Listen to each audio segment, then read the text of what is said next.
അതിനെ തകർക്കുവാൻ ഒരു ശക്തിയെ കൊണ്ടും സാധ്യമല്ല. സുവിശേഷത്തിന്റെ ആരംഭ കാലഘട്ടം മുതൽ സുവിശേഷം എന്ന യാഥാർത്ഥ്യത്തെ ഇല്ലായ്മ ചെയ്യുവാൻ അനേക ചക്രവർത്തിമാർ മുതലുള്ള ആളുകളെ പിശാച് കരങ്ങളിൽ എടുത്ത് ഉപയോഗിച്ചിട്ടുണ്ട്. Price the Lord. എന്നാൽ അവിടെയൊന്നും സുവിശേഷത്തെ തകർക്കുവാൻ ആരെ കൊണ്ടും സാധിച്ചിട്ടില്ല എന്നുള്ളതാണ്. ഒരിക്കൽ വോൾട്ടയർ എന്ന് പറയുന്ന മഹാനായ മനുഷ്യൻ ഒരിക്കൽ പറഞ്ഞു, പുസ്തകം എന്ന് പറയുന്നത് മൂഢന്മാരുടെ സങ്കേതമാണ്. ഇന്നേക്ക് ഒരു നൂറ്റാണ്ടുകൾക്കകം ക്രിസ്ത്യാനികളെയും വേദപുസ്തകത്തെയും ലോകത്തിൽ നിന്ന് തുടച്ചു നീക്കും എന്ന് അദ്ദേഹം പറഞ്ഞെങ്കിലും ചില നാളുകൾ കഴിഞ്ഞപ്പോൾ ഈ മനുഷ്യൻ ലോകത്തിൽ നിന്ന് മാറിപ്പോയി. എന്നാൽ പ്രൈസ് വേദപുസ്തകം ഇന്നും അജയ്യമായി അതിന്റെ യാത്ര തുടർന്നുകൊണ്ടിരിക്കുകയാണ്. ഒരിക്കലും വേദപുസ്തകത്തെ തകർക്കുവാൻ സാധിക്കത്തില്ല. കരുത്തേറിയ ഈ ഗ്രന്ഥം കാലത്തെ അതിജീവിച്ച് കാലാനുസരണമായി പ്രചരണത്തിന്റെ കാഹളം മുഴക്കിക്കൊണ്ടിരിക്കുകയാണ്. Price the Lord. അപ്പൊ സുവിശേഷത്തിനെതിരെ ചലിച്ചവരൊക്കെ സുവിശേഷത്താൽ പിടിക്കപ്പെട്ടിട്ടുണ്ട്, സുവിശേഷത്താൽ വിടുവിക്കപ്പെട്ടിട്ടുണ്ട്. ആകയാൽ ഇന്ന് ഈ ദൈവവചനത്തിന്റെ സന്ദേശം നാം കേൾക്കുമ്പോൾ നിശ്ചയമായും നമ്മുടെ ജീവിതത്തിന്റെ സമസ്ത മേഖലയിലും ശക്തിയോടെ ഇടപെടുവാൻ ദൈവവചനത്തിന് ശക്തിയുണ്ടെന്നുള്ള തിരിച്ചറിവ് നമുക്കുണ്ടാകട്ടെ. Praise the Lord. ഹല്ലേലൂയ. വിശ്വസിക്കുന്ന ദൈവമക്കളെ ഓർത്ത് ഞാൻ ദൈവത്തെ സ്തുതിക്കുകയാണ്. അതിവേഗം വളർന്നുകൊണ്ടിരിക്കുന്ന ഒരു ലോകത്തിലാണ് നമ്മൾ ജീവിക്കുന്നത്. കല്ലുകൾ തമ്മിൽ കൂട്ടിയുരച്ച് തീയുണ്ടാക്കിയ പ്രാചീന കാലത്തിൽ നിന്നും ലോകത്തെ മുഴുവൻ സെക്കൻഡുകൾ കൊണ്ട് അഗ്നിഗോളമാക്കി മാറ്റാൻ കഴിയുന്ന ആറ്റം ബോംബുകൾ ആധുനിക മനുഷ്യൻ കൈവെള്ളയിൽ അമ്മാനമാടുന്ന കാലമാണ്. മാത്രമല്ല തോക്കും അമ്പും വില്ലും ഒക്കെ ഉപയോഗിച്ച് യുദ്ധം ചെയ്ത മനുഷ്യൻ തോക്കും പീരങ്കിയും ബോംബും മിസൈലും ഉപയോഗിച്ച് യുദ്ധം ചെയ്യുന്ന കാലമാണ്. മാത്രമല്ല ദീർഘ ആഴ്ചകളൊക്കെ എടുത്ത് കപ്പലിൽ കൂടെ അന്യരാജ്യത്തേക്ക് യാത്ര ചെയ്ത മനുഷ്യൻ മണിക്കൂറുകൾ കൊണ്ട് അന്യരാജ്യങ്ങളിൽ എത്തുവാൻ കഴിയുന്ന വിമാന സമ്പ്രദായങ്ങൾ കണ്ടുപിടിച്ച കാലമാണ്. നമ്മുടെ അപ്പനോ അമ്മയ്ക്കോ സഹോദരങ്ങൾക്കോ സ്നേഹിതർക്കോ ഒരു സന്ദേശം കൈമാറാൻ ദിവസങ്ങളോളം കത്തുകളിലൂടെ എടുത്ത് സന്ദേശങ്ങൾ കൈമാറിയ മനുഷ്യൻ സെക്കൻഡുകൾ കൊണ്ട് സന്ദേശങ്ങൾ ലോകത്തിന്റെ ഏത് വൻകരയിലുള്ള മനുഷ്യന്റെ കയ്യിൽ എത്തിക്കുവാൻ കഴിയുന്ന അത്യാധുനിക സംവിധാനങ്ങൾ കണ്ടെത്തിയ കാലം. നാം ജീവിക്കുന്ന ഈ ലോകം അതിവേഗം വളർന്നുകൊണ്ടിരിക്കുകയാണ്. Praise the Lord. ഹല്ലേലൂയ. അപ്പോൾ അതിവേഗം വളർന്നുകൊണ്ടിരിക്കുന്ന ലോകത്തിലാണ് നമ്മൾ ജീവിച്ചുകൊണ്ടിരിക്കുന്നത്. അതുകൊണ്ട് തന്നെ സ്തോത്രം, സുവിശേഷത്തിനേറെ പ്രസക്തിയുള്ള ഒരു കാലഘട്ടമാണ്. അതുകൊണ്ട് തന്നെയാണ് ലോകത്തിന്റെ വിവിധ രാജ്യങ്ങളിൽ ഇരുന്നു കൊണ്ട് ഇപ്രകാരം സുവിശേഷ സന്ദേശങ്ങൾ പ്രസംഗിക്കുമ്പോൾ ഈ മീഡിയയിലൂടെ നമ്മൾ ഇരിക്കുന്ന ഇടത്തിരുന്ന് കാണുവാൻ കഴിയുന്ന ഇങ്ങനെയുള്ള സംവിധാനങ്ങൾ അതിശക്തമായി പ്രബലപ്പെടുന്ന ഒരു കാലഘട്ടത്തിലാണ് നമ്മൾ ജീവിക്കുന്നത്. Price the Lord. എങ്കിലും നമുക്കറിയാം നമ്മുടെ സമൂഹത്തിൽ മനുഷ്യൻ തകർന്നുകൊണ്ടിരിക്കുക. എല്ലാ നിലയിലും മനുഷ്യൻ ഒത്തിരിയധികം വളർച്ച പ്രാപിച്ചെങ്കിലും പ്രൈസ് ദി ലോർഡ് നമ്മൾ അനുദിനവും കണ്ടുകൊണ്ടിരിക്കുന്ന സംഭവങ്ങൾ എന്ന് പറയുന്നത് സദാചാര ബോധമുള്ള ഒരു മനുഷ്യനെ സംബന്ധിച്ചിടത്തോളം പ്രൈസ് ദി ലോർഡ് സഹിക്കുവാനും കാണുവാനും കഴിയുന്നതിലപ്പുറമാണ്. അതുകൊണ്ട് വളരെ പ്രാർത്ഥനയോടുകൂടി നമുക്ക് ഒരുമിച്ച് ദൈവ വചന ചിന്തകളിലേക്ക് പ്രവേശിക്കാം. ഇന്ന് രാത്രിയിലെ നമ്മുടെ ചിന്തയ്ക്ക് ആധാരമായിട്ട് എഫേസ്യ ലേഖനം 2-ാം അധ്യായം അതിന്റെ 13-ാമത്തെ വാക്യം ഇവിടെ ഞാൻ വായിക്കുന്നു. ശ്രദ്ധിക്കുക. എഫേസ്യ ലേഖനം 2-ാം അധ്യായം അതിന്റെ 13-ാമത്തെ വാക്യം. നിങ്ങൾ ഇപ്പോൾ ക്രിസ്തുവേശുവിൽ ക്രിസ്തുവിന്റെ രക്തത്താൽ സമീപസ്ഥരായി തീർന്നു. മുൻപ് ദൂരസ്ഥരായിരുന്ന നിങ്ങൾ ഇപ്പോൾ ക്രിസ്തുവേശുവിൽ ക്രിസ്തുവിന്റെ രക്തത്താൽ സമീപസ്ഥരായി തീർന്നു. വളരെ അനുഗ്രഹിക്കപ്പെട്ട ഒരു ലേഖനമാണ് എഫേസ്യ ലേഖനം. എഫേസ്യ ലേഖനത്തെ ലേഖനങ്ങളുടെ രാജ്ഞി എന്നാണ് വിശേഷിപ്പിക്കുന്നത്. മാത്രമല്ല ഈ എഫേസ്യ ലേഖനത്തെ ഏഴുകളുടെ പുസ്തകം എന്നും കൂടെ വിശേഷിപ്പിക്കുന്നുണ്ട്. എന്തുകൊണ്ടാണ് എഫേസ്യ ലേഖനത്തെ ഏഴുകളുടെ പുസ്തകം എന്ന് വിശേഷിപ്പിക്കാൻ കാരണം ഓരോ അധ്യായങ്ങളിലും അപ്പോസ്തലനായ പൗലോസ് 7 വിഷയങ്ങളെ കുറിച്ച് പ്രതിപാദിച്ചിരിക്കുന്നു പറഞ്ഞിരിക്കുന്നത് കൊണ്ടാണ് ഇതിനെ ഏഴുകളുടെ പുസ്തകം എന്ന് വിളിക്കുന്നത്.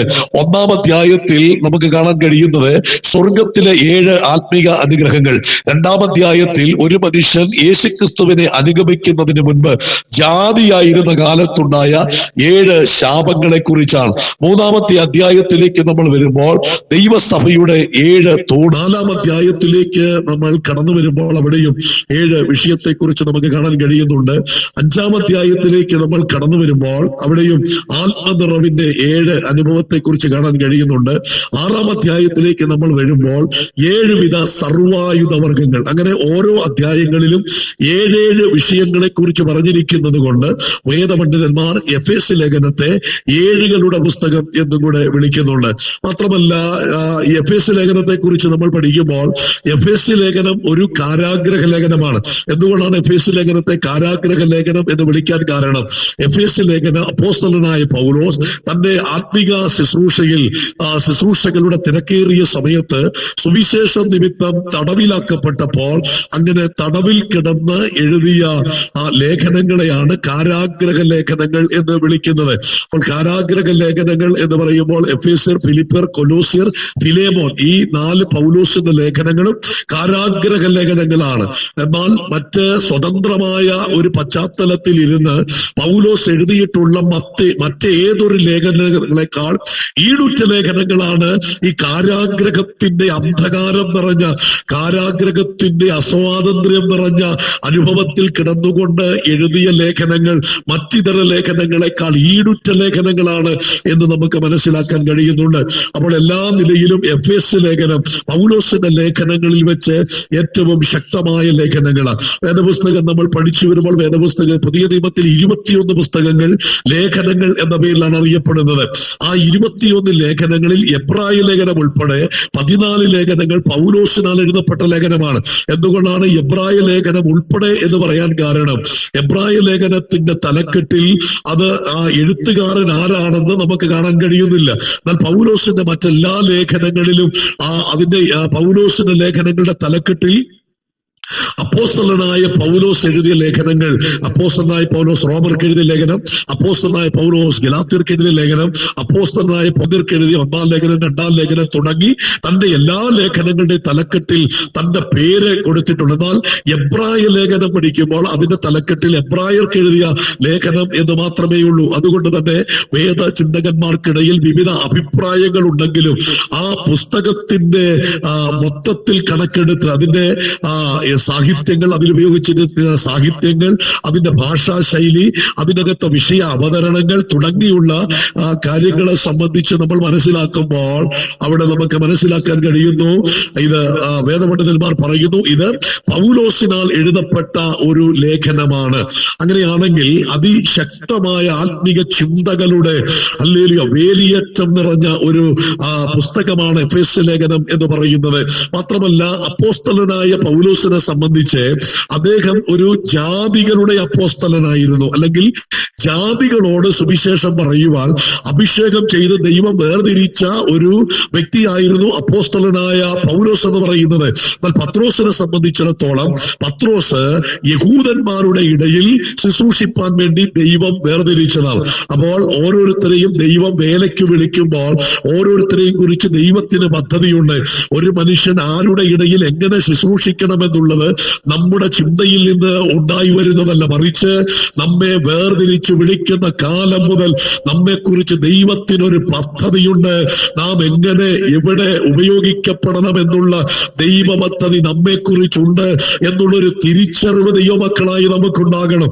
ദൈവം നമ്മെ വെറുതെ വിളിച്ചതല്ല, ദൈവം വിളിച്ചവരെ കുറിച്ച് ദൈവത്തിനൊരു പദ്ധതിയുണ്ട്. പത്രോസിനെ ദൈവം വിളിച്ചത് യഹൂദന്മാരുടെ ഇടയിൽ ശുശ്രൂഷിക്കുവാനാണെങ്കിൽ പൗലോസിനെ ദൈവം വേർതിരിച്ചത് ജാതികളുടെ ഇടയിൽ ശുശ്രൂഷിക്കാന്. അങ്ങനെയാണെങ്കിൽ നമ്മുടെ വിളിയും തെരഞ്ഞെടുപ്പും തിരിച്ചറിഞ്ഞ് ഈ ദിവസങ്ങളിൽ കർത്താവിന് വേണ്ടി ധീരമായി പ്രയോജനപ്പെടുവാൻ, ദൈവത്തിന്റെ കരങ്ങളിൽ ഏൽപ്പിച്ചു കൊടുക്കുവാൻ ദൈവത്തിന്റെ പരിശുദ്ധാത്മാവ് ഇന്ന് രാത്രി ശക്തമായി ഇടപെടുകയാണ്. ഉടമനക ശംതുനാറകൽക്കമനകടകസി ഈ സന്ദേശം നിങ്ങൾ കേട്ടുകൊണ്ടിരിക്കുമ്പോൾ പരിശുദ്ധാത്മാവിന് നമ്മെക്കുറിച്ചൊരു പദ്ധതിയുണ്ട്. Price hallelujah. ദൈവം നമ്മെക്കുറിച്ച് ആഗ്രഹിക്കുന്ന നിലയിൽ ദൈവകരങ്ങളിൽ ഉപയോഗിക്കപ്പെടുവാൻ ഇന്ന് രാത്രി നമുക്ക് നമ്മെ തന്നെ സമർപ്പിക്കാം. Price the Lord, hallelujah. അപ്പോൾ പത്രോസിനെ യഹൂദന്മാരുടെ ശുശ്രൂഷിക്കുവാനും, അല്ലെങ്കിൽ പത്രോസിനെ ദൈവം വിളിച്ചത് യഹൂദന്മാരുടെ ഇടയിൽ ശുശ്രൂഷിക്കുവാൻ വേണ്ടി, അല്ലെങ്കിൽ പരിച്ഛേദനക്കാരുടെ ശുശ്രൂഷിക്കാനാണെങ്കിൽ പൗലോസിനെ ദൈവം വിളിച്ചത് ജാതികളുടെ ഇടയിൽ അഥവാ അഗ്രചർമ്മികളുടെ ഇടയിൽ ശുശ്രൂഷിക്കുവാൻ. അതുകൊണ്ട് ദൈവം നമ്മെ വിളിച്ച വിളിയും തെരഞ്ഞെടുപ്പും കൃത്യമായി തിരിച്ചറിഞ്ഞ് നമ്മുടെ ചുവടുകൾ മുൻപോട്ട് വെച്ചെങ്കിൽ മാത്രമേ വിജയകരമായ ഒരു ആത്മീയ ജീവിതം നയിപ്പാൻ നമ്മെ കൊണ്ട് സാധ്യമാകൂ. Price the Lord. നമ്മൾ വായിച്ച വാക്യങ്ങളിലേക്ക് വേഗത്തിൽ നമുക്ക് കടന്നു വരാം. എഫെസ്യ ലേഖനം 2-ാം അധ്യായം എന്ന് പറയുമ്പോൾ, മുൻപ് ഞാൻ പറഞ്ഞു 2-ാം അധ്യായത്തിലെ വിഷയം ഒരു മനുഷ്യൻ ജാതിയായിരിക്കുമ്പോൾ ആ മനുഷ്യനിൽ ഉണ്ടായിരുന്ന 7 ശാപകരമായ അനുഭവങ്ങളെ കുറിച്ച് 2-ാം അധ്യായത്തിൽ നമുക്ക് കാണാൻ കഴിയുന്നുണ്ട്. അതിന്റെ 11 മുതൽ താഴോട്ടുള്ള വാക്യങ്ങൾ നമ്മൾ പഠിച്ചു വരുമ്പോൾ അവിടെ നമുക്ക് കാണാം, ആകയാൽ നിങ്ങൾ മുമ്പേ പ്രകൃതിയാൽ ജാതികളായിരുന്നു. 1-ാമത്തെ ശാപം എന്ന് പറയുന്നത് പ്രകൃതിയാൽ ജാതികൾ, അതായത് ജനനം കൊണ്ട് ജാതികളായിരുന്നു എന്നുള്ളതാണ് 1-ാമത്തെ ശാപം.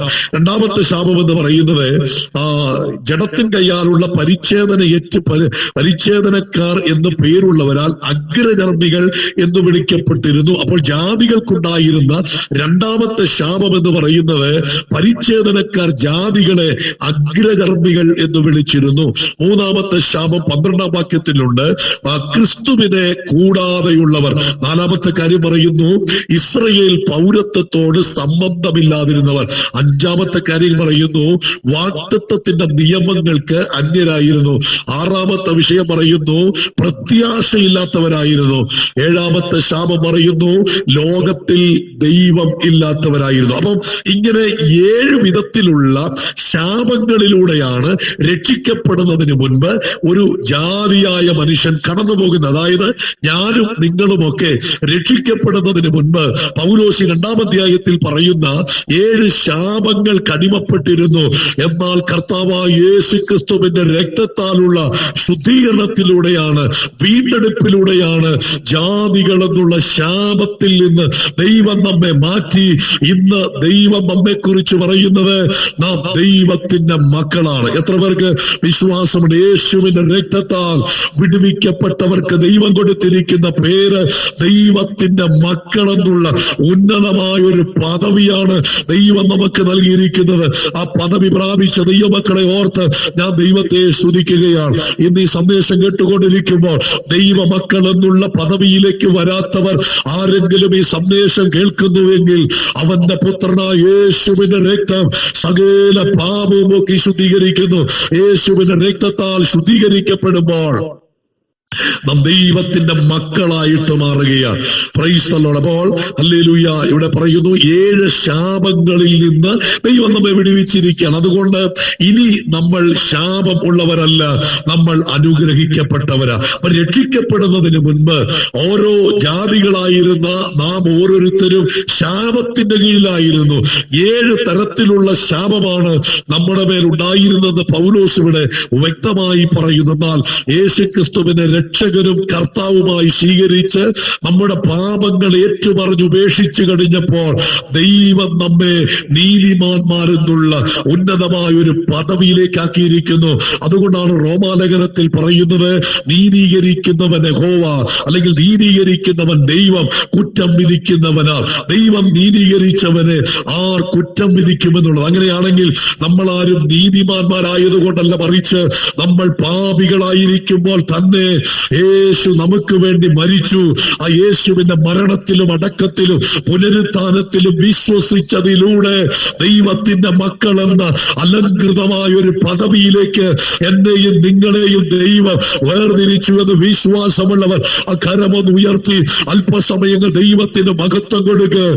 ഒരിക്കൽ നാം ജാതികളായിരുന്നപ്പോൾ പാപത്തിന്റെയും ശാപത്തിന്റെയും അടിമത്തത്തിൽ നാം കിടന്നു. എന്നാൽ പാപത്തിൽ നിന്ന് ശാപത്തിൽ നിന്ന് നമ്മെ വിടുവിപ്പാൻ ഒരിക്കലായി നമ്മുടെ കർത്താവ് ക്രൂശിന്മേൽ മരിച്ചു. ആ മരണത്തിലും അടക്കത്തിലും പുനരുത്ഥാനത്തിലും വിശ്വസിച്ചതിലൂടെ ഹല്ലേലൂയ ശാപങ്ങൾ നമ്മിൽ നിന്ന് പൊട്ടിമാറി. ഇതിനകത്തിരിക്കുന്ന ആരും രക്ഷിക്കപ്പെട്ടവരാരും ഇന്ന് ശാപത്തിന്റെ കീഴിലല്ല. 1 പത്രോസിന്റെ ലേഖനത്തിൽ പത്രോസ് പറയുന്നു, നിങ്ങൾ അനുഗ്രഹം അനുഭവിക്കാൻ വിളിക്കപ്പെട്ടവരായതുകൊണ്ട്. അങ്ങനാണെങ്കിൽ ശാപത്തിൽ കിടന്ന് നമ്മെ ഹല്ലേലൂയ പാപത്തിൽ കിടന്ന നമ്മെ, നിത്യനാശത്തിന് നിയോഗിക്കപ്പെട്ട നമ്മെ, നിത്യനരകത്തിലേക്ക് സഞ്ചരിച്ചു കൊണ്ടിരുന്ന നമ്മെ യേശു ക്രിസ്തുവിന്റെ രക്തത്താൽ കർത്താവ് വിടുവിച്ചപ്പോൾ പത്രോസ് പറയുന്നു, ഇപ്പോൾ നാം അനുഗ്രഹം അനുഭവിക്കാൻ വിളിക്കപ്പെട്ടവരാ. അതുകൊണ്ട് ഇതിനകത്ത് ഇരിക്കുന്നവരാരും ശാപത്തിന് കീഴ് അടയ്ക്കപ്പെട്ടവരല്ല, മറിച്ച് ദൈവത്തിന്റെ പരിശുദ്ധാത്മാവ് ഹല്ലേലൂയ നമ്മെ അനുഗ്രഹം അനുഭവിക്കാൻ വിളിച്ചിരിക്കുക. എത്ര പേർക്ക് ഇന്ന് രാത്രി സന്തോഷമുണ്ട്? ഹല്ലേലൂയ. ആര് നമ്മെ അനുഗ്രഹിക്കാമെന്ന് പറഞ്ഞില്ലെങ്കിലും, ആര് നമ്മെ അനുഗ്രഹിക്കുമെന്ന് നമ്മോട് വാഗ്ദത്തം പറഞ്ഞില്ലെങ്കിലും, ദൈവത്തിന്റെ വചനം നമ്മോട് പറയുന്നു, നാം അനുഗ്രഹം അനുഭവിക്കാൻ വിളിക്കപ്പെട്ടവർ. അതുകൊണ്ടാണ് സ്തോത്രം പൗലോസ് പറയുന്നത്, ദൈവം തന്നെ സ്നേഹിക്കുന്നവർക്ക് ഒരുക്കിയിട്ടുള്ളത് കണ്ണ് കണ്ടിട്ടില്ല, ചെവി കേട്ടിട്ടില്ല, ഒരു മനുഷ്യന്റെയും ഹൃദയത്തിൽ തോന്നിയിട്ടില്ല. അങ്ങനെയാണെങ്കിൽ ദൈവം ഒരുക്കി വെച്ചിരിക്കുന്ന ദൈവത്തിന്റെ അനുഗ്രഹങ്ങൾ അനുഭവിക്കുവാൻ വേണ്ടി ഞാനും നിങ്ങളും ദൈവത്താൽ വേർതിരിക്കപ്പെട്ടവരാണ് എന്നുള്ളൊരു തിരിച്ചറിവ് നമുക്കുണ്ടാകണം. Praise the Lord. ശ്രദ്ധിക്കണം, നമ്മൾ വായിച്ച 2-ാം അധ്യായത്തിലേക്ക് വരുമ്പോൾ അതിന്റെ 13-ാം വാക്യത്തിൽ പൗലോസ് പറയുന്നു, മുമ്പ് ദൂരസ്ഥരായിരുന്ന നിങ്ങൾ ഇപ്പോൾ ക്രിസ്തുവേശുവിൽ ക്രിസ്തുവിന്റെ രക്തത്താൽ സമീപസ്ഥരായി തീർന്നു. അപ്പോൾ ഇവിടെ ഞാൻ പറഞ്ഞു, 2-ാം അധ്യായത്തിൽ പൗലോസ് ജാതികളെ കുറിച്ചാണ് പറയുന്നത്. ജാതികൾ 7 ശാപത്തിന്റെ അടിമത്തത്തിലായിരുന്നു. ആ ശാപത്തിൽ നിന്ന് വിടുവിക്കപ്പെട്ട ജനത്തോട് പറയുന്നു, മുമ്പ് നിങ്ങൾ ദൂരസ്ഥരായിരുന്നു. എപ്പോഴാ മുമ്പെന്ന് പറഞ്ഞാൽ, യേശുക്രിസ്തുവിനെ രക്ഷകനും കർത്താവുമായി സ്വീകരിച്ച യേശുക്രിസ്തുവിന്റെ രക്തത്താൽ ശുദ്ധീകരിക്കപ്പെടുന്നതിന് മുൻപ് നിങ്ങൾ ദൂരസ്ഥരായിരുന്നു എന്ന് പറഞ്ഞാൽ ദൈവവുമായി ബന്ധമില്ലാതെ, ദൈവത്തിൽ നിന്ന് ഏറ്റവും അകലെയാണ് നമ്മൾ നിന്നിരുന്നത്. എന്നാൽ യേശുവിന്റെ ക്രൂശുമരണത്തിലൂടെ പ്രൈസ് ദി ലോർഡ് നമ്മൾ യേശുക്രിസ്തുവിന് സമീപസ്ഥരായി തീർന്നു. ഞാൻ നിങ്ങളോട് അല്പസമയം പങ്കുവെക്കാൻ ആഗ്രഹിക്കുന്നത്, യേശുക്രിസ്തുവിന്റെ ക്രൂശുമരണത്തിലൂടെ നമുക്ക് ലഭിച്ച ചില ഭാഗ്യകരമായ അനുഭവങ്ങളെ കുറിച്ചാണ് ഇന്ന് രാത്രി അല്പസമയം നിങ്ങളുമായി ഞാൻ സംസാരിക്കാൻ ആഗ്രഹിക്കുന്നത്. സ്തോത്രം. യേശുക്രിസ്തുവിന്റെ ക്രൂശുമരണത്തിലൂടെ എന്താണ് നമുക്ക് ലഭിച്ചത്? അതിലൊന്നാമത്തെ കാര്യമാണ് 13-ാം വാക്യത്തിൽ പറയുന്നത്, 2:13 പറയുന്നത്, മുമ്പ് ദൂരസ്ഥരായിരുന്ന നിങ്ങൾ ഇപ്പോൾ ക്രിസ്തുവേശുവിൽ ക്രിസ്തുവിന്റെ രക്തത്താൽ സമീപസ്ഥരായി തീർന്നു എന്ന് പറഞ്ഞാൽ ദൈവത്തോട് അകന്നു നിന്ന് നാം പ്രൈസ് ദി ലോർഡ് യേശുക്രിസ്തുവിന്റെ ക്രൂശുമരണത്തിലൂടെ നാം കർത്താവിന് സമീപസ്ഥരായി തീർന്നു എന്നുള്ളതാണ്. അപ്പൊ ന്യായപ്രമാണം ജാതികളെ ദൈവത്തിൽ നിന്ന് അകറ്റിയാണ് നിർത്തിയിരുന്നത്. ദൈവത്തോട് അടുക്കുവാനോ, ദൈവ ആലയത്തിൽ പ്രവേശിക്കുവാനോ, ദൈവത്തിന്റെ വാഗ്ദത്തങ്ങൾ അനുഭവിക്കാനോ, ഇസ്രായേൽ പൗരത്വത്തോട് ബന്ധമില്ലാതെ ഇരുന്നവരാണ് ജാതികൾ. എന്നാൽ യേശുവിന്റെ ക്രൂശുമരണത്തിലൂടെ സംഭവിച്ചത് അവിടെ പറയുന്നുണ്ട് 14-ാം വാക്യത്തിൽ, അവൻ നമ്മുടെ സമാധാനം, അവൻ ഇരുപക്ഷത്തെയും ഒന്നാക്കി. അപ്പോൾ ഇവിടെ പൗലോസ് പറയുന്നു, അവർ ഇരുപക്ഷത്തെയും അവൻ ഒന്നാക്കി. ഏതാണ് ഇരുപക്ഷം എന്ന് പറയുന്നത്? ഏതാണ്? സ്തോത്രം. ഇരുപക്ഷം എന്ന് പറയുന്നത് പഴയ നിയമത്തിൽ മനുഷ്യനെ 2 വിഭാഗങ്ങളിലായിരുന്നത്. ഒന്ന് യഹൂദൻ എന്നും മറ്റൊന്ന് ജാതി എന്നും. യഹൂദൻ എന്ന് പറഞ്ഞാൽ അബ്രഹാമിന്റെ സന്തതികൾ, അതായത് 12 ഗോത്രങ്ങളിൽ ഏതിലെങ്കിലും പെടുന്നവരാണ്. രൂബൻ, ശിമയോൻ, യഹൂദ, Zebulun, Issachar, Dan, Gad, Asher, Naphtali, Ephraim, Manasseh, Benjamin. ഇതാണ് 12 ഗോത്രങ്ങൾ. ഈ 12 ഗോത്രങ്ങളിൽ ഏതിലെങ്കിലും പെടുന്നവരെയാണ് യഹൂദന്റെ ലിസ്റ്റിൽ പെടുത്തിയിരുന്നത്. ഈ 12 ഗോത്രങ്ങളിൽ ഉൾപ്പെടാത്തവരെ എല്ലാം ജാതികൾ എന്നുള്ള പേരിലാണ് പഴയ നിയമം പഠിപ്പിക്കുന്നത്. Price the Lord. അങ്ങനെയാണ് ഇരുപക്ഷം എന്ന് പറയുന്നത്. അങ്ങനെ ഈ യഹൂദനെന്നും ജാതികളെന്നും ന്യായപ്രമാണം വ്യത്യാസപ്പെടുത്തി വെച്ചിരുന്ന 2 വിഭാഗങ്ങളെ യേശുക്രിസ്തുവിന്റെ ക്രൂശുമരണത്തിലൂടെ ഒന്നാക്കി മാറ്റുകയാണ് ചെയ്തത്. എത്ര പേർ അത് മനസ്സിലാക്കുന്നുണ്ട്? നമ്മളൊക്കെ ജാതികളായിരുന്നു, നമ്മളാരും യഹൂദന്മാരല്ല. കാരണം അബ്രഹാമിന്റെ 12 ഗോത്രങ്ങളിൽ പെടുന്നതല്ല. യാക്കോബിന്റെ 12 മക്കളിൽ പെടുന്നവരല്ല. അവരുടെ വംശപാരമ്പര്യമല്ല നമ്മൾ ജാതികളായിരുന്നു. Price the Lord. അപ്പോൾ യഹൂദന്മാർ അബ്രഹാമിന്റെ സന്തതികളായിരുന്നു. യഹൂദന്മാരും ജാതികളും തമ്മിൽ യാതൊരുവിധ സമ്പർക്കവും ഉണ്ടായിരുന്നില്ല. അങ്ങനെ ന്യായപ്രമാണം തീരുമാനം ജാതികളെ യഹൂദന്മാരിൽ നിന്ന് ഒരുപാട് അകലേക്ക് കൊണ്ടുപോയി. എന്നാൽ യേശുക്രിസ്തുവിന്റെ മരണത്തിലൂടെ അകന്നു നിന്നിരുന്ന ജാതികളെ കൂടെ അല്ലെങ്കിൽ ഒന്നാക്കി മാറ്റുന്ന യഹൂദനും ജാതികളും ഒന്നാക്കി മാറ്റുകയാണ്. അപ്പൊ പഴയ നിയമത്തിൽ മനുഷ്യനെ രണ്ട് ഭാഗമാണ്. എന്നാൽ പുതിയ നിയമത്തിലേക്ക് വരുമ്പോൾ അത് മൂന്നായി മാറിയിട്ടുണ്ട്. Price the Lord, hallelujah. അതിനെക്കുറിച്ച് പറയുന്നത് യഹൂദന്മാർക്കും യവനന്മാർക്കും ദൈവസഭയ്ക്കും ഇടർച്ചയില്ലാത്തവരാകുവിൻ, അങ്ങനെയാണ് പറയുന്നത്. യഹൂദന്മാർക്കും യവനന്മാർക്കും ദൈവസഭയ്ക്കും ഇടർച്ചയില്ലാത്തവരാകുവിൻ. അപ്പോൾ പഴയ നിയമത്തിൽ യഹൂദനും യവനനും മാത്രമാണ് ഉണ്ടായിരുന്നത്. എന്നാൽ പുതിയ നിയമത്തിലേക്ക് വരുമ്പോൾ ഒന്നും കൂടെ കൂടുതൽ വരികയാണ്. ആ കൂടുതൽ വന്നത് ഏതാണ്? ദൈവത്തിന്റെ സഭയാണ്. സ്തോത്രം. ദൈവത്തിന്റെ സഭയാണ് മൂന്നാമത് വന്നത്. യഹൂദൻ എന്ന് പറഞ്ഞാൽ അബ്രഹാമിന്റെ 12 ഗോത്രങ്ങളിൽ പെടുന്നവർ. ഇനി ജാതികൾ എന്ന് പറഞ്ഞാൽ ഈ 12 ഗോത്രത്തിൽ ഉൾപ്പെടാത്ത എല്ലാവരും ജാതികളാണ്. അപ്പോൾ ഈ ദൈവസഭ എന്ന് പറയുമ്പോൾ എന്താണ്? ദൈവസഭ എന്ന് പറയുമ്പോൾ യഹൂദന്മാരിൽ നിന്നും യവനന്മാരിൽ നിന്നും യേശുക്രിസ്തുവിനെ വിശ്വസിച്ച് ദൈവത്തിങ്കലേക്ക് വരുന്ന, കർത്താവിങ്കലേക്ക് വരുന്ന കൂട്ടത്തെയാണ് സഭ എന്ന് പറയുന്നത്. സ്തോത്രം. മനസ്സിലാകുന്നവർക്കായി ദൈവത്തെ സ്തുതിക്കുന്നു. അപ്പോൾ ദൈവസഭയ്ക്കകത്തുള്ള പ്രത്യേകത ഇവിടെ നമ്മൾ വായിച്ചതുപോലെ ഇരുപക്ഷത്തെയും ഒന്നാക്കുന്നത് ദൈവസഭയിലൂടെയാണ്. Praise the Lord. സഭയ്ക്കകത്ത് ഒരു പരിശുദ്ധാത്മാവിലൂടെയാണ് സഭയും, സ്തോത്രം, സഭയും യഹൂദന്മാരും യവനന്മാരും ഒന്നാകുന്നത് ദൈവസഭയ്ക്കകത്താണ്. എങ്ങനെയാണ് ഇവരെ ഒന്നിപ്പിക്കുന്നത്? ദൈവത്തിന്റെ പരിശുദ്ധാത്മാവിനാലാണ്. എത്ര പേർക്ക് മനസ്സിലാകുന്നുണ്ട് കാര്യങ്ങൾ? നമുക്കറിയാം, അപ്പോസ്തലപ്രവൃത്തി 10-ാം അധ്യായത്തിലേക്ക് വരുമ്പോൾ അവിടെ കൊർന്നല്യോസ് എന്ന് പറയുന്ന ഒരു യവനനെ നമുക്ക് കാണാൻ കഴിയുന്നുണ്ട്. ആ 10-ാം അധ്യായത്തിലാണ് ദൈവസഭയ്ക്കകത്ത്, പെന്തക്കോസ്ത് നാളിൽ ആരംഭിച്ച ദൈവസഭയ്ക്കകത്ത് ആദ്യമായിട്ടൊരു യവനൻ വന്നു കയറുന്നത് 10-ാം അധ്യായത്തിലാണ്. അദ്ദേഹത്തിന്റെ പേര് കൊർന്നല്യോസ് എന്നായിരുന്നു. അപ്പൊ കൊർന്നല്യോസിനോട് ദൈവത്തിന്റെ ദൂതൻ പറഞ്ഞു, നീ പത്രോസിനെ വരുത്തി പ്രസംഗം കേൾക്കണം. അങ്ങനെ ഹല്ലേലൂയ, ഈ പത്രോസ് യഹൂദനും കൊർന്നല്യോസ് യവനനുമായിരുന്നു. അപ്പം യഹൂദന്മാരും യവനന്മാരുമായി യാതൊരു ബന്ധവും 9-ാം അധ്യായം വരെ ഉണ്ടായിരുന്നില്ല. ദൈവസഭയ്ക്കകത്തുണ്ടായിരുന്ന മുഴുവൻ ആളുകളും യഹൂദന്മാരായിരുന്നു, കറ തീർന്ന യഹൂദന്മാരായിരുന്നു. പക്ഷേ ഒരു ജാതിയായ മനുഷ്യൻ ആദ്യമായി ദൈവസഭയുടെ ഭാഗമാകുന്നത് 10-ാം അധ്യായത്തിലാണ്. അദ്ദേഹത്തിന്റെ പേര് കൊർന്നല്യോസ് എന്നായിരുന്നു. അപ്പോൾ പത്രോസിനെയാണ് കൊർന്നല്യോസിന്റെ വീട്ടിലേക്ക് ദൈവം പറഞ്ഞു വിടുന്നത്. അതുകൊണ്ട് കൊർന്നല്യോസിനോട് പറഞ്ഞു, നീ ആളെ അയച്ച് പത്രോസിനെ വരുത്തി പത്രോസിന്റെ പ്രസംഗം കേൾക്കണമെന്ന് പറഞ്ഞു. അങ്ങനെ സ്തോത്രം, ഹല്ലേലൂയ, കൊർന്നല്യോസ് തന്റെ ആളുകളെ പത്രോസിന്റെ അടുക്കലേക്ക് പറഞ്ഞു വിട്ടു. അങ്ങനെ പത്രോസിന്റെ അടുക്കലേക്ക് കൊർന്നല്യോസ് തന്റെ ആളുകളെ പത്രോസിനെ കൂട്ടിക്കൊണ്ടുവരാൻ പറഞ്ഞു വിടുമ്പോൾ കൊർന്നല്യോസിനോട് സംസാരിച്ച് അതേ ദൂതൻ പത്രോസിന്റെ അടുക്കൽ വന്നു. അപ്പോൾ പത്രോസ് നല്ല വിശപ്പോടുകൂടെ അദ്ദേഹം ഇരിക്കുന്ന സമയമാണ്. ആ സമയത്താണ് ദൈവം ഒരു ദർശനത്തിലൂടെ പത്രോസിനോട് കാര്യങ്ങൾ സംസാരിക്കുന്നു.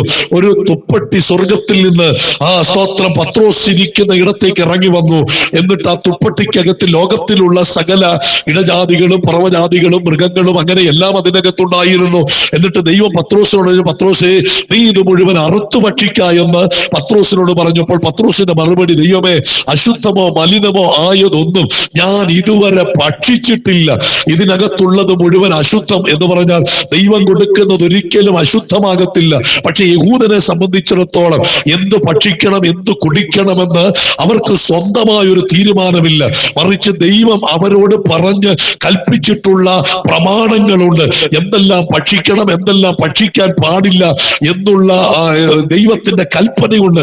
പത്രോസ് യഹൂദനായതുകൊണ്ട് അങ്ങനെയുള്ള ഭക്ഷണക്രമങ്ങൾ അദ്ദേഹത്തിനുണ്ടായിരുന്നു. പക്ഷെ ഇവിടെ ഈ കാണുന്ന തുപ്പട്ടിക്കകത്ത് ഇതുവരെ താൻ പാലിച്ചു വന്ന തന്റെ ഭക്ഷണ ക്രമീകരണങ്ങളെ മുഴുവൻ തകർക്കുന്ന നിലയിലുള്ള ഒരു വലിയ വെല്ലുവിളി പോലെയാണ് ഈ തുപ്പട്ടി തന്റെ മുമ്പിലേക്ക് വരുന്നത്. ഹല്ലേലൂയ. അപ്പോൾ പത്രോസ് പറയുന്നു, ഇതുവരെ ഞാൻ അശുദ്ധമായതോ മലിനമായതോ ഒന്നും ഭക്ഷിച്ചില്ല. അതിന്റെ അർത്ഥം, ദൈവമേ, ഞാൻ ഇതുവരെ നീ പറഞ്ഞ പ്രമാണത്തിന് വേണ്ടി ജീവിതം സമർപ്പിച്ച ഒരു വ്യക്തിയാണ്. പത്രോസിനെ സംബന്ധിച്ചിടത്തോളം പത്രോസിന് വലിയ വിദ്യാഭ്യാസമൊന്നും ഉണ്ടായിരുന്നില്ല, പ്രായോഗികമായ മറ്റ് അറിവുകളൊന്നും അദ്ദേഹത്തിന് ഉണ്ടായിരുന്നില്ല. എങ്കിൽ പോലും പത്രോസ് പറയുന്നു, ഞാൻ നിന്റെ പ്രമാണത്തെ ഇതുവരെ കാത്തുപാലിക്കുകയാണ്. ഇന്ന് മക ദൈവാത്മാവി ഞാൻ വിളിച്ചു പറയാം, അല്ലെങ്കിൽ ഞാനും നിങ്ങളും അനുഷ്ഠിക്കുന്ന പ്രമാണങ്ങളിൽ നിന്ന് നമ്മെ തകർക്കുവാൻ നമ്മുടെ മുൻപിൽ വരുന്ന വെല്ലുവിളികളെ പത്രോസ് ജയിച്ചതുപോലെ ജയിപ്പാൻ കഴിയുന്ന ഒരു അഭിഷേകത്തിന്റെ കരുത്ത് ഇന്ന് രാത്രിയിൽ ഈ സന്ദേശം ശ്രദ്ധിക്കുന്നവരുടെ ദൈവാത്മാ വെളിപ്പെടുത്തട്ടെ.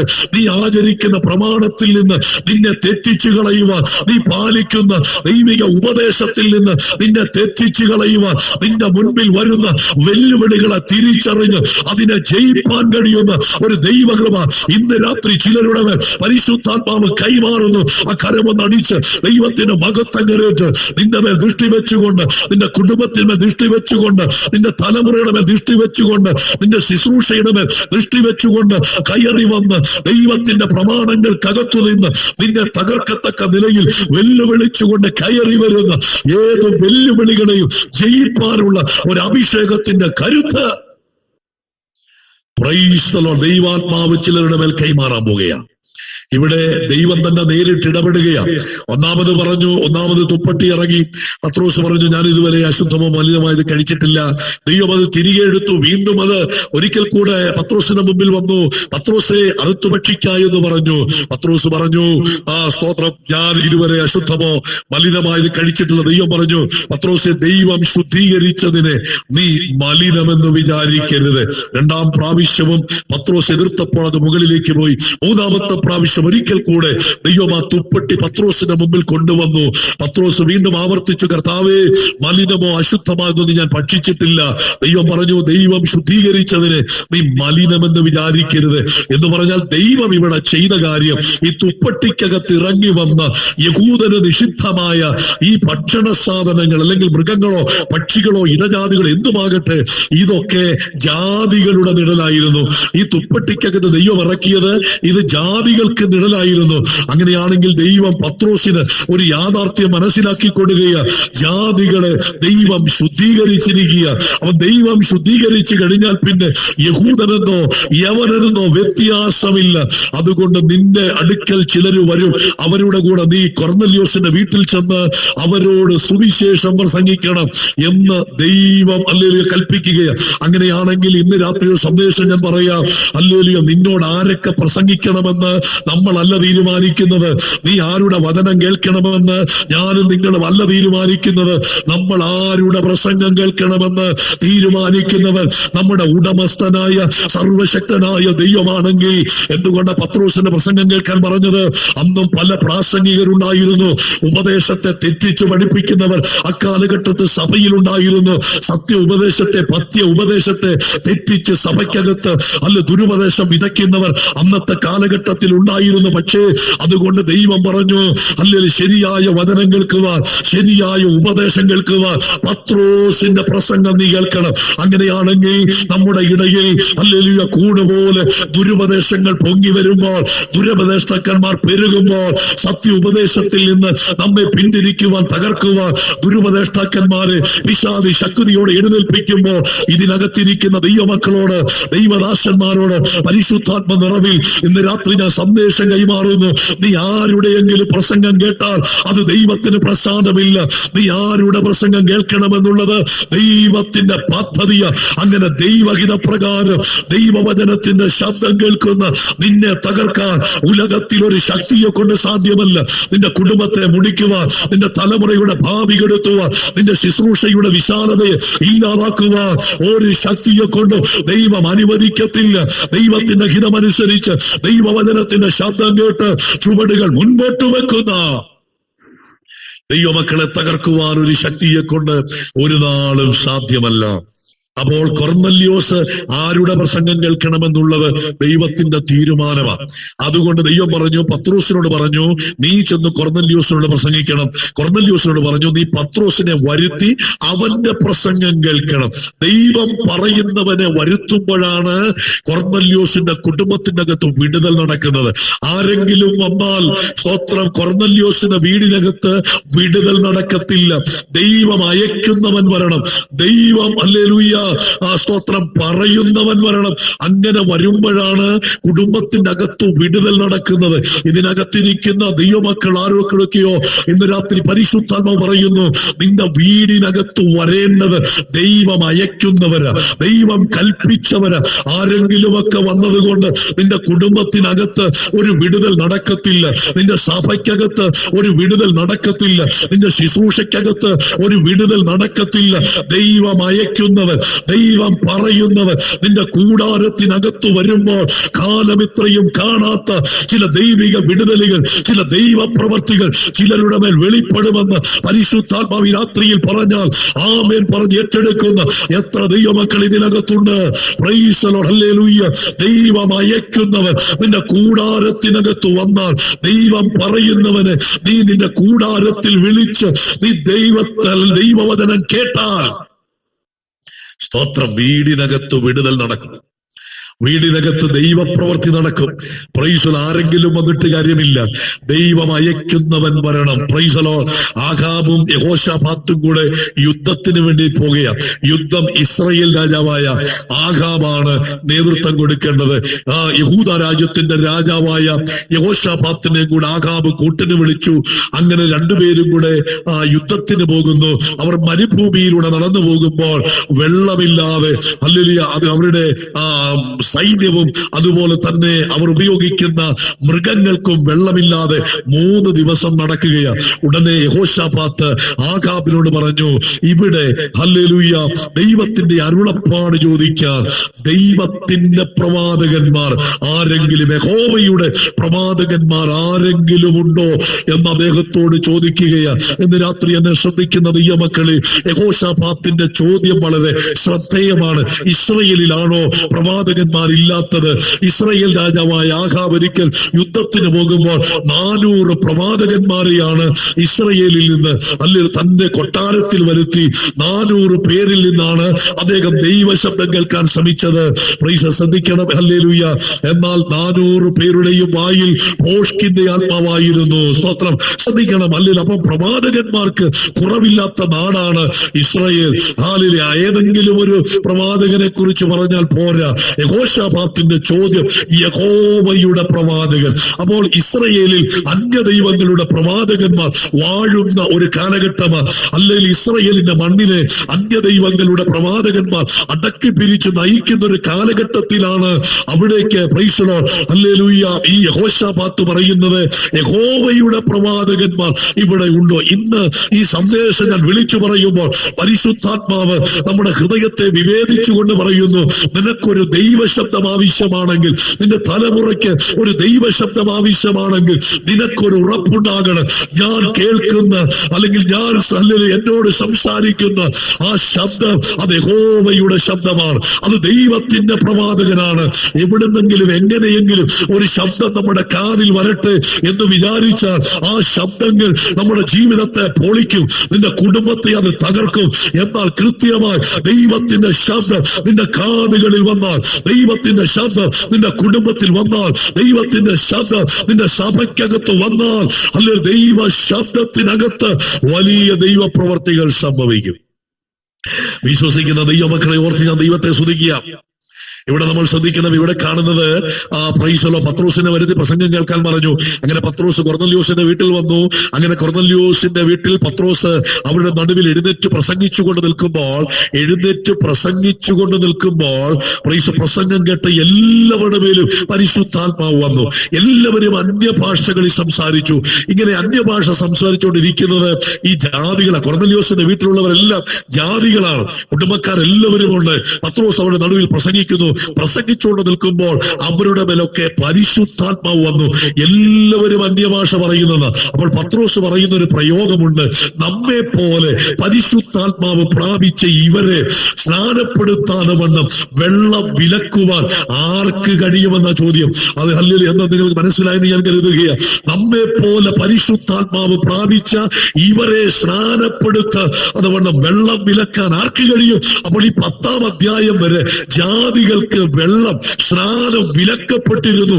ഇത് യഹൂദന്മാരുടെ അവകാശമാണ്, ഇത് യഹൂദന്മാരുടെ അധികാരത്തിൽപ്പെട്ടതാണ്, ഇത് ഞങ്ങൾക്ക് മാത്രമുള്ളതാണെന്ന് അഹങ്കരിച്ച് യഹൂദന്മാർ മുൻപോട്ട് പോയി. പക്ഷേ ദൈവം വെളിപ്പെടുത്തി ഇത് യഹൂദന്മാർക്ക് മാത്രമുള്ളതല്ല, ഇത് ഹല്ലേലൂയ ജാതികൾക്കും കൂടെ ഉള്ളതാണെന്ന് ദൈവം അവിടെ വെളിപ്പെടുത്തുകയാ. അപ്പോൾ ഇതുവരെ ഹല്ലേലൂയ യഹൂദന്മാർ ജാതികളെ വിലക്കിയിരുന്നു.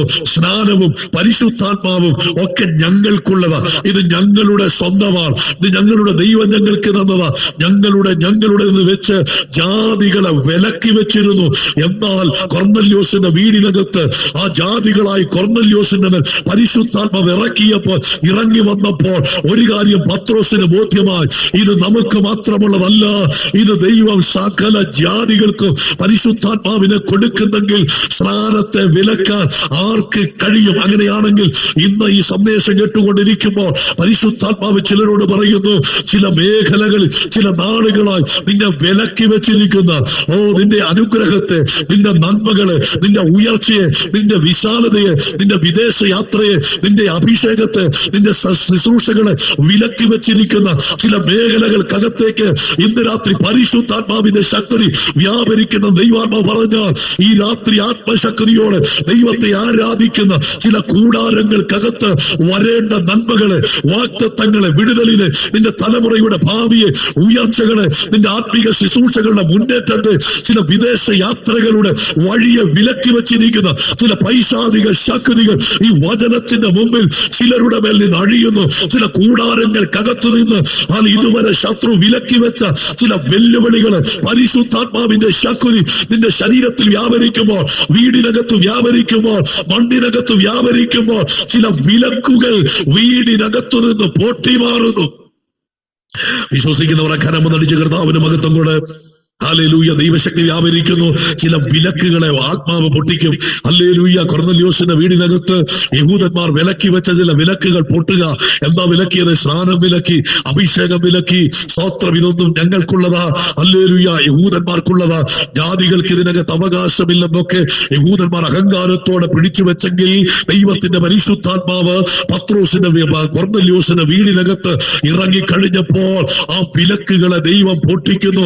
പത്രോസ് പറയും, നമ്മെ പോലെ പരിശുദ്ധാത്മാവ് പ്രാപിച്ച് ഇവർക്ക് സ്നാനപ്പെടുത്താതെ വണ്ണം വെള്ളം വിലക്കുവാൻ ആർക്ക് കഴിയും? ഇന്ന് പകൽ ചില വിലക്കുകളെ ദൈവം പൊട്ടിക്കുക. ഹല്ലേലൂയ. ചില വിലക്കുകളെ ദൈവം പൊട്ടിക്കുക. സ്നാനപ്പെടാൻ കഴിയാതെ, സ്നാനക്കടവിലേക്ക് നിന്നെ ഇറക്കാതെ വിലക്കുന്ന ചില വെല്ലുവിളികളെ ഇന്ന് രാത്രി ചിലരുടെ മേൽ നിന്ന് പൊട്ടിക്കുന്നു.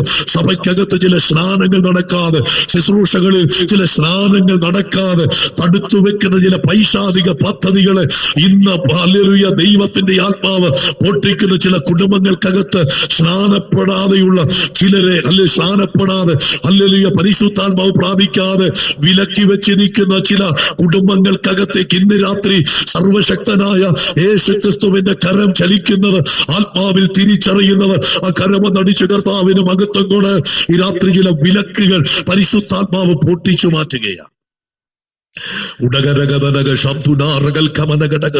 ഈ സുവിശേഷത്തിന്റെ സന്ദേശം ചില വിലക്കുകളെ പൊട്ടിച്ച് നിന്നെ പുറത്തെടുക്കാൻ പോകുകയാണ്, നിന്നെ പ്രയോജനപ്പെടുത്തുവാൻ പോകുകയാണ്. അപ്പൊ കൊർന്നല്യോസിന്റെ വീടിനകത്ത് വെച്ച് അവിടെ പറയുന്നത്, നമ്മെ പോലെ പരിശുദ്ധാത്മാവ് പ്രാപിച്ച ഇവർ എന്ന് പറഞ്ഞാൽ നമ്മെ പോലെ എന്ന് പറയത്തക്ക നിലയിൽ യഹൂദനെന്നും യവനനെന്നുമുള്ള വ്യത്യാസം തകർത്തത് ദൈവത്തിന്റെ പരിശുദ്ധാത്മാവാണ്.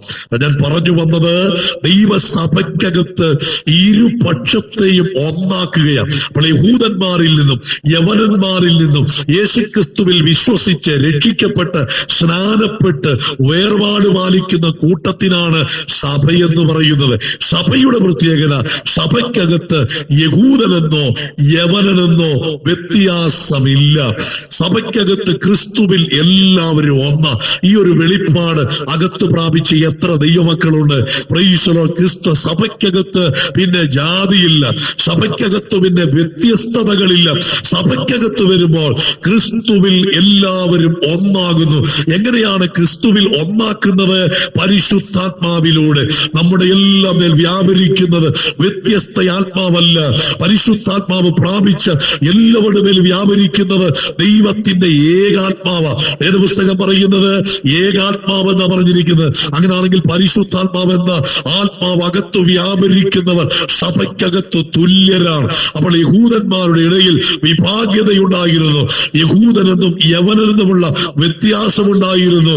അവിടെ പറയുന്നു ഇരുപക്ഷത്തെയും ഒന്നാക്കി മാറ്റുന്നു. അങ്ങനെയാണെങ്കിൽ യേശുക്രിസ്തുവിന്റെ ക്രൂശ് മരണത്തിലൂടെ നമുക്ക് ലഭിച്ച ഭാഗ്യമെന്ന് പറയുന്നത് യഹൂദന്മാർ പിടിച്ചുവെച്ച, യഹൂദന്മാർ മാത്രം പ്രാപിച്ചുകൊണ്ടിരുന്ന ദൈവിക അനുഗ്രഹങ്ങൾ, ദൈവിക വാഗ്ദത്തങ്ങളുടെ പങ്കാളികളായി മാറുവാൻ ദൈവം നമുക്ക് ഭാഗ്യം തന്നത് യേശുവിന്റെ ക്രൂശ് മരണത്തിലൂടാണെങ്കിൽ, യേശുവിന്റെ ക്രൂശ് മരണത്തെ വിശ്വസിച്ച് ക്രിസ്തുവിനെ അനുഗമിക്കുന്ന ദൈവമക്കളോട് ഞാൻ പറയുന്നു, ആത്മാവിൽ പറയുന്നു, സ്തോത്രം, ഹല്ലേലൂയ. പക്ഷങ്ങളൊക്കെ ദൈവം മാറ്റി ഇപ്പം ഏകാത്മാവിനാൽ ഹല്ലേലൂയ ദൈവസന്നിധിയിലേക്കുള്ള പ്രവേശനം ദൈവം നമുക്ക് തന്നിരിക്കുകയാണ്.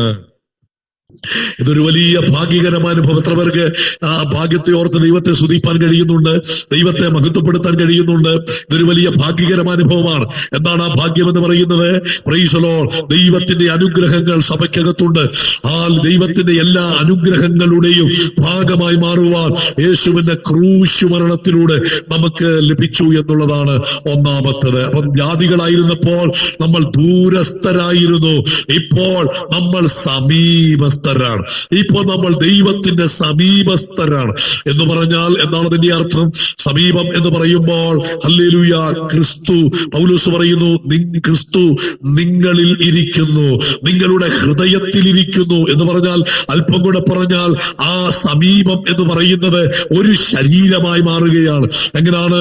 സഭയെന്ന ശരീരത്തിന്റെ ശിരസ്സാണ് ക്രിസ്തു. ഹല്ലേലൂയ. അപ്പം ക്രിസ്തു ശിരസ്സും സഭ ശരീരവുമായി ഒരേ ശരീരമായി മാറുകയാണ്. അതാണ് അടുപ്പം എന്ന് പറയുന്നത്.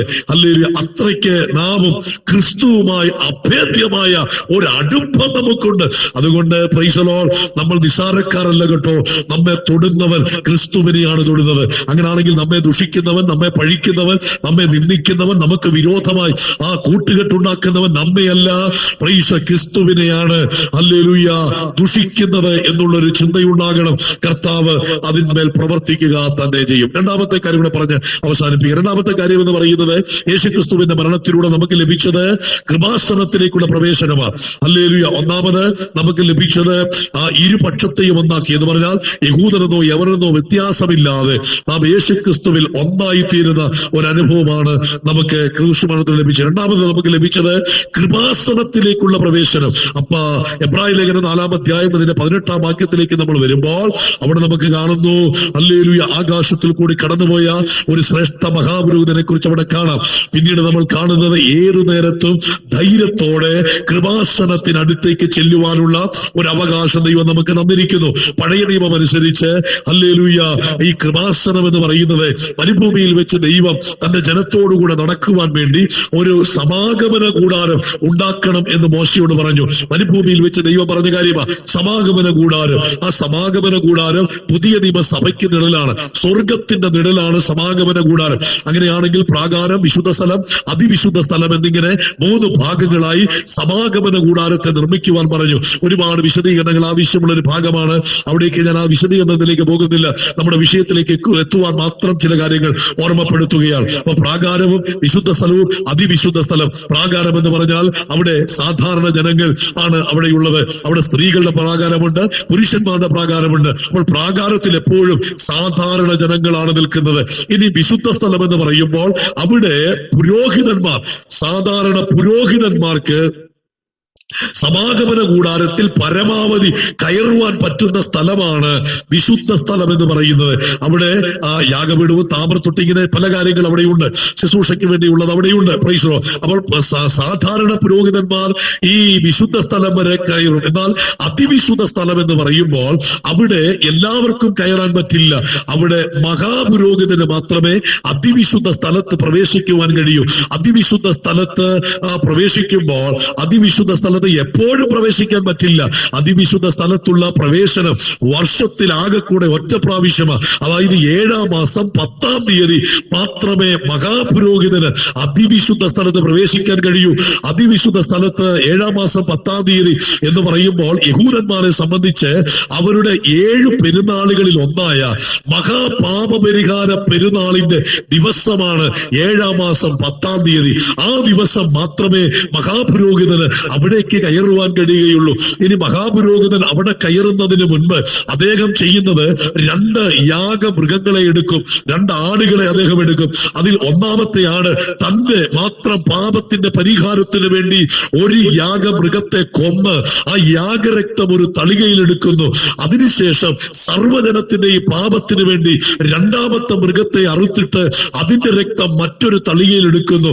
അങ്ങനെ 2 തളികയിലായി ഒന്ന് മഹാപുരോഹിതൻ തന്റെ പാപത്തിന്റെ പരിഹാരത്തിനു വേണ്ടി അറുക്കപ്പെട്ട കുഞ്ഞാടിന്റെ രക്തം ഒരു കൈയിൽ പിടിച്ച് മറ്റേ കൈയിൽ സർവ്വജനത്തിന്റെയും പാപത്തിന്റെ പരിഹാരത്തിന് വേണ്ടി അറുക്കപ്പെട്ട കുഞ്ഞാടിന്റെ രക്തവും പിടിച്ചുകൊണ്ട് അദ്ദേഹം ഈ അതിവിശുദ്ധ സ്ഥലത്തേക്ക് 7-ാം മാസം 10-ാം തീയതി കയറി ചെല്ലുന്നു. അതിനുശേഷം അദ്ദേഹം ആ യാഗരക്തം ഹല്ലേലൂയ ആ കൃപാസനത്തിന്റെ ഒക്കെ ചുറ്റിൽ ഇങ്ങനെ തളിക്കുന്നതാണ് നമുക്ക് കാണാൻ കഴിയുന്നത്. ഇനി ഈ അതിവിശുദ്ധ സ്ഥലത്തിന്റെ മഹത്വം എന്ന് പറയുന്നത് അവിടെ കൃപാസനമുണ്ട്. കൃപാസനം എന്ന് പറയുന്നത് കൃപയുടെ ഇരിപ്പിടമാണ്. ആ കൃപാസനത്തിലാണ് ദൈവം ഇറങ്ങി വരുന്നത്. Price the Lord. കൃപാസനത്തിലാണ് ദൈവം ഇറങ്ങി വരുന്നത്. അവിടെ ആണ്ടിലൊരിക്കൽ മഹാപുരോഹിതൻ മാത്രമാണ് കയറി ചെന്നിരുന്നത്. അങ്ങനെ മഹാപുരോഹിതൻ തന്റെ പാപത്തിന്റെ പരിഹാരം കൃത്യമായി പ്രാപിക്കാതെയാണ് അവിടെ കയറി ചെല്ലുന്നതെങ്കിൽ ആ ദൈവം ഇറങ്ങി വരുന്ന സമയത്ത് ഈ മഹാപുരോഹിതൻ ആ അതിവിശുദ്ധ സ്ഥലത്ത് വീണ് മരിക്കാനുള്ള സാധ്യതയുണ്ട്. അങ്ങനെ വീണ് അദ്ദേഹം മരിക്കുകയാണെങ്കിൽ പുറത്തുനിന്ന് മറ്റൊരു പുരോഹിതന് അദ്ദേഹത്തിന്റെ ഡെഡ് ബോഡി എടുക്കാൻ വേണ്ടി അകത്തോട്ട് കയറാൻ സാധിക്കില്ല. അപ്പൊ അതുകൊണ്ട് യഹൂദന്മാർ ചെയ്യുന്നത് മഹാപുരോഹിതന്റെ കാലിൽ ഒരു ചങ്ങലയോ അതുപോലെ എന്തെങ്കിലും പ്രാകാരം വരെ നീണ്ടു കിടക്കുന്ന ഒരു ചങ്ങല അദ്ദേഹത്തിന്റെ കാലിൽ ഉണ്ടാകും. എന്തിനെന്ന് ചോദിച്ചാൽ മഹാപുരോഹിതൻ ദൈവം ഇറങ്ങി വരുമ്പോൾ അദ്ദേഹം വീണ് മരിച്ചാൽ അകത്ത് കയറി ബോഡി എടുക്കാൻ കഴിയാത്തത് കൊണ്ട് അദ്ദേഹത്തെ വലിച്ച് പുറത്തേക്ക് എടുക്കാൻ വേണ്ടിയാണ് അങ്ങനെ ഒരു ക്രമീകരണം ചെയ്തിരിക്കുന്നത്. ഇനി ശ്രദ്ധിച്ചേ, ഈ മഹാപുരോഹിതൻ മരിച്ചോ ഇല്ലയോ എന്ന് എങ്ങനെ അറിയും? പ്രാകാരവും വിശുദ്ധ സ്ഥലവും അതിവിശുദ്ധ സ്ഥലവുമായി ഒരു തിരശീല കൊണ്ട് അതിനെ 2ആയി വെച്ചിരുന്നു. ഈ വിശുദ്ധ സ്ഥലത്ത് നിൽക്കുന്ന ആർക്കും തന്നെ അതിവിശുദ്ധ സ്ഥലത്ത് നടക്കുന്ന കാര്യങ്ങളൊന്നും കണ്ണുകൊണ്ട് കാണാൻ കഴിയാത്ത നിലയിൽ ഇതിനെ തമ്മിൽ 2ആയി തിരിച്ചിരുന്നു. അപ്പോൾ അതിവിശുദ്ധ സ്ഥലത്തേക്ക് കയറിപ്പോകുമ്പോൾ മഹാപുരോഹിതൻ മരിച്ചോ ഇല്ലയോ എന്ന് പ്രാകാരത്തിൽ നിൽക്കുന്ന ജനം എങ്ങനെ അറിയും? അല്ലേ, ഈ പുരോഹിതന്മാരെങ്ങനെ മനസ്സിലാക്കും? അതിനെ ചെയ്യുന്നത് ഇദ്ദേഹത്തിന്റെ, അതായത് ഒരു മഹാപുരോഹിതനെ സംബന്ധിച്ച് അദ്ദേഹത്തിന് 7 സ്ഥാനവസ്ത്രങ്ങളാണ്. ഒരു സാധാരണ പുരോഹിതന് 3 സ്ഥാനവസ്ത്രവും ഒരു മഹാപുരോഹിതന് 7 സ്ഥാനവസ്ത്രമാണ്. അതിൽ ഏറ്റവും മുകളിൽ ധരിക്കുന്നത് നീളക്കുപ്പായമാണ്. അതിന്റെ അഗ്രത്തിൽ മാതള മണികൾ ഘടിപ്പിച്ചിരിക്കും. അങ്ങനെ ഈ മഹാപുരോഹിതൻ ഈ 7-ാം മാസം 10-ാം തീയതി ഈ അതിവിശുദ്ധ സ്ഥലത്ത് പ്രവേശിച്ചു കഴിഞ്ഞാൽ അവിടെ അദ്ദേഹത്തിന് വിശ്രമമില്ല. അദ്ദേഹം ഇങ്ങോട്ട് ശുശ്രൂഷകളുമായി എപ്പോഴും അദ്ദേഹം നടക്കുകയാണ്. അതുകൊണ്ടാണ് വെളിപ്പാട് പുസ്തകത്തിൽ യോഹന്നാൻ കാണുന്നത് 7 നിലവിളക്കിന്റെ നടുവിൽ നെല്ലിയങ്കി ധരിച്ച് മാറത്ത് പൊൻകച്ച കെട്ടി മനുഷ്യപുത്രനോട് സദൃശ്യനായ ദൈവപുത്രൻ ദൈവാലയത്തിനകത്ത് നിൽക്കുന്ന കാഴ്ചയല്ല, നടക്കുന്ന കാഴ്ചയാണ് കാണുന്നത്.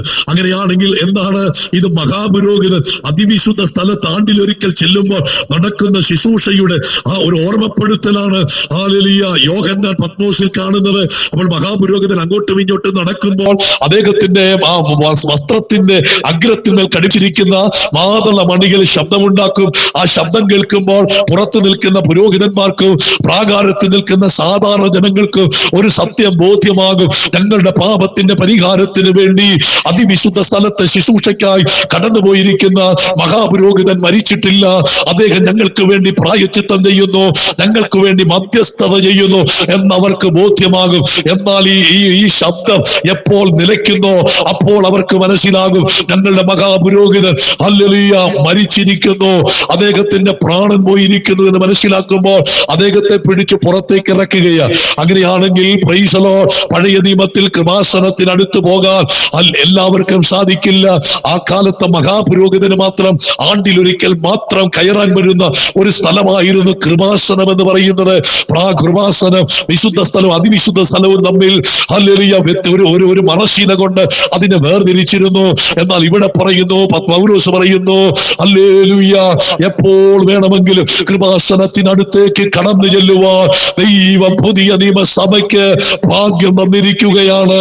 ആണ്ടിലൊരിക്കൽ മാത്രം ഹല്ലേലൂയ അത് മഹാപുരോഹിതൻ മാത്രം കയറിപ്പോയ ആ കൃപാസനത്തിലേക്ക് കയറുവാൻ പുതിയ നിയമവിശ്വാസികൾക്ക് ദൈവം ഭാഗ്യം തന്നിരിക്കുകയാണ്.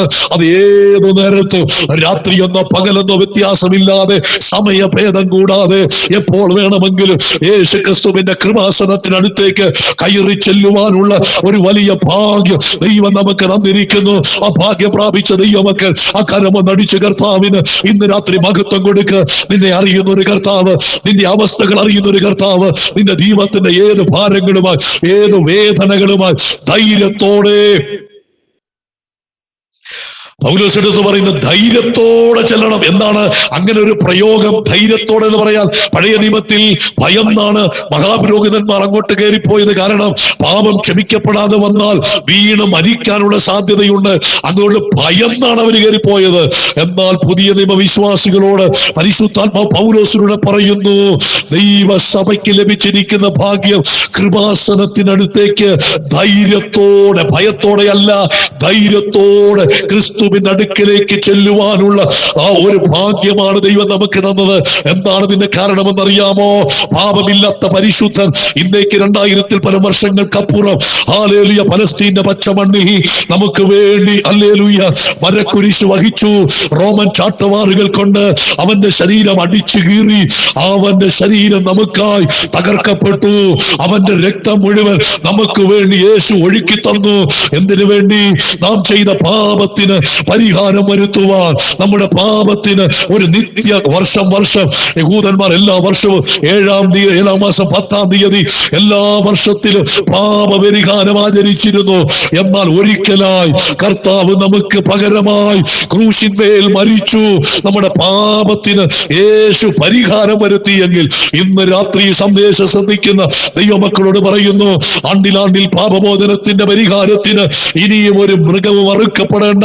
ഒരിക്കലായി യേശു നമുക്ക് പകരമായി ക്രൂശിന്മേൽ മരിച്ചത് കൊണ്ട് അവന്റെ മരണ അടക്ക പുനരുത്ഥാനത്തെ വിശ്വസിക്കുന്ന ദൈവമക്കൾക്ക് വേണ്ടി ഏത് സമയത്തും കൃപാസനത്തിനടുത്ത് ചെല്ലാനുള്ള ഒരു വലിയ ഭാഗ്യം തന്നിരിക്കുകയാണ്. യേശുവിന്റെ കാൽവരി മരണത്തിന്റെ സമയത്ത് യഹൂദന്മാർ ഹല്ലേലൂയ ദൈവാലയത്തിന്റെ വിശുദ്ധ സ്ഥലവും അതിവിശുദ്ധ സ്ഥലവും തമ്മിൽ വേർതിരിച്ചിരുന്ന ആ തിരശീലയുടെ മുകൾ തൊട്ടടിയോളം രണ്ടായി കീറിപ്പോയി എന്ന് പറഞ്ഞാൽ ഹാലിൽ ദൈവമാണത് സ്ഥാപിച്ചത്. വിശുദ്ധ സ്ഥലവും അതിവിശുദ്ധ സ്ഥലവുമായി ഒരു മറശീല കൊണ്ട് അതിൽ വ്യത്യാസപ്പെടുത്തണമെന്ന് മോശയ്ക്ക് നിയോഗം കൊടുത്ത ദൈവമാണെങ്കിൽ അതേ ദൈവം തന്നെ യേശുക്രിസ്തുവിന്റെ കാൽവരി മരണത്തോടുകൂടെ യഹൂദന്മാർക്ക് ദൈവാലയത്തിനകത്ത് വെച്ചിരുന്ന വിശുദ്ധ സ്ഥലവും അതിവിശുദ്ധ സ്ഥലവുമായി വേർപെടുത്തിയിരുന്ന തിരശീല മുകൾ തൊട്ട് അടിയോളം രണ്ടായി കീറിക്കളഞ്ഞിട്ട് ദൈവം നമ്മോട് പറയുന്നു, ഏതു നേരത്തും ധൈര്യത്തോടെ കൃപാസനത്തിനടുത്ത് വരുവാൻ ദൈവം നമുക്ക് അവകാശം തന്നിരിക്കുക.